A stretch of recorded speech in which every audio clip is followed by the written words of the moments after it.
Dragonette, painter from Cape Elizabeth, Maine. Thank you, of course, as always, to the gallery. You know, tonight they got me out of a high school open house and a long distance soccer away game. So my wife is doing double duty tonight, so I don't have to do any of that. And I get to spend the evening with you. I'm an oil painter, so my paintings are paintings that I paint on panel.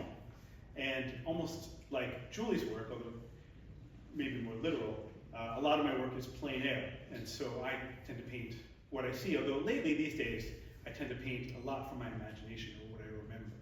And my paintings are on panels because when I first started making art, I did a lot of drawing.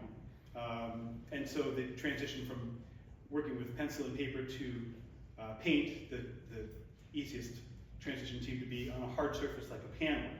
Painting plein air, it's easier to transport them, bring small versions out in the field. I usually don't do large pieces like this out in the field, but small ones I do. And I started painting plein air because when I was in college, I had this very cranky professor. And he was kind of miserly. And he did all of his paintings on scrap wood or scrap foam core or scrap mat board. And he did them on the steering wheel of his car. So he just drove to where he wanted to be, painted them there. But he was the guy that really introduced me to plein air. And I had been living my life up until that point working for the Hurricane Island Outward Bound School. I'd been spending all of my time outdoors. And suddenly to be in an art studio felt foreign. So this was a great transition for me to figure out how to get back outdoors, back to the places that really inspired me to paint, and put the two worlds together. So nowadays, I don't get to do as much of that as I would like. Today, I mopped all the floors. I cleaned all the towels.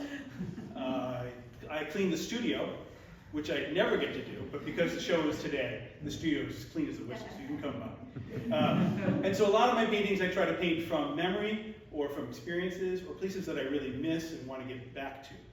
And so some of these places that you see on the wall, they don't really exist.